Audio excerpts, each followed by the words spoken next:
ഡൽഹിയിലെ വിഷയത്തിൽ ഇപ്പോൾ ആദ്യം നേടിയ എംപിമാരാണ്. അവിടെ ഇപ്പോൾ ധർമ്മേന്ദ്ര പ്രധാൻ രാജിവെച്ചിരിക്കുന്നു. ആദ്യ വിക്കറ്റാണ് BJP സർക്കാർ വീണിരിക്കുന്നത്. ഞാനന്ന് അവിടെ സൂചിപ്പിക്കുകയുണ്ടായി, നമ്മുടെ ലോകത്ത് എവിടെയും കാതലായ വിഷയങ്ങളിൽ യുവാക്കൾ ഏറ്റെടുത്തിടത്തോട്ടുള്ളവർക്കെല്ലാം അൾട്ടിമേറ്റ് ആയിട്ടൊരു വിജയം കണ്ടെത്തിയിട്ടുണ്ട്.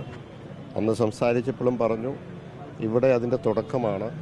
തീർച്ചയായും ഈ വിഷയത്തിൽ യുവാക്കൾ വിജയിക്കും എന്നുള്ള പ്രതീക്ഷയോടുകൂടിയാണ് ഞങ്ങൾ പോകുന്നത്. ഓൾ ദ ബെസ്റ്റ് എന്ന് പറഞ്ഞാണ്. ഇതേതെങ്കിലും ഒരു രാഷ്ട്രീയ പ്രസ്ഥാനമോ ഒരു മുന്നണിയോ ആയിട്ടുള്ള ഒരു പിന്തുണയല്ല.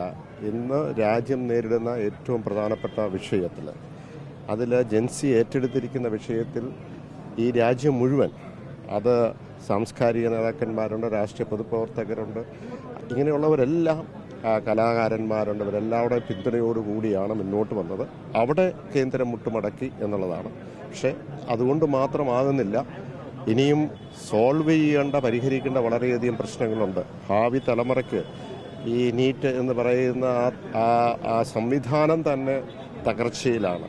അതിനെ എങ്ങനെ പരിഹരിച്ച് മുന്നോട്ട് കൊണ്ടുപോകും എന്നുള്ളതാണ് ഏറ്റവും പ്രധാനം. ഇവിടെയെല്ലാം നമ്മൾ കാണുന്നത് ഈ അഴിമതിക്ക് പിന്നിൽ ആരെയെങ്കിലുമൊക്കെ സ്വാധീനമുള്ളവരെ തിരികെ കയറ്റാൻ വേണ്ടി തന്നെയായിട്ടുള്ള ഒരു സംവിധാനമായിട്ടാണ്. അപ്പോൾ അതിന് വേണ്ടിയിട്ടുള്ള ബാക്കി ബാക്ക്ഗ്രൗണ്ടുകൾ ഒരുക്കേണ്ടതുണ്ട്. തീർച്ചയായും ഇതൊരു ഇപ്പോൾ അവർ നേടിയൊരു നേട്ടമാണ്. പക്ഷേ അതിനപ്പുറത്തേക്ക് ഇനി കടക്കേണ്ടതുണ്ട്. ഈ സിസ്റ്റം നന്നായിട്ട് കൊണ്ടുപോകാൻ. ഇത് ശരിക്കും കേന്ദ്രത്തിനോടുള്ളൊരു സൂചന തന്നെയല്ലേ? തിരുത്തിയില്ലെങ്കിൽ ജനങ്ങൾ തിരുത്തുമെന്ന്. അല്ല, തീർച്ചയായിട്ടും അത് കേന്ദ്രം ഒരു പക്ഷേ അത്രയും പ്രതീക്ഷിച്ച് കാണില്ല.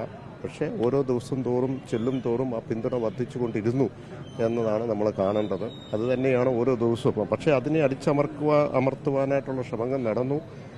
അതിനൊക്കെ വളരെ ശക്തമായി മാനസികമായി ശാരീരികമായി അതിനെല്ലാം എതിർത്ത് മുന്നോട്ട് പോകാൻ ഏജൻസിക്ക് കഴിഞ്ഞു എന്നുള്ളതാണ്.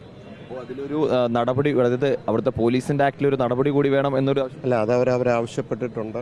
അതൊക്കെയാലും ഞാൻ ആ പിക്ചർ കാണിച്ചുകൊണ്ട് പറഞ്ഞു, ഓരോ പിക്ചർ കാണുമ്പോഴും അതിനകത്ത് ആരും സംസാരിക്കാൻ അതിനെപ്പറ്റി എന്താണെന്ന് പറയേണ്ട കാര്യമില്ല. അതിനകത്ത് വളരെ വ്യക്തമാണ് എന്താണ് പോലീസിൻ്റെ ക്രൂരത എത്രമാത്രം ഉണ്ടായിരുന്നു എന്നുള്ളത് അതിനകത്ത് കാണാൻ കഴിയും.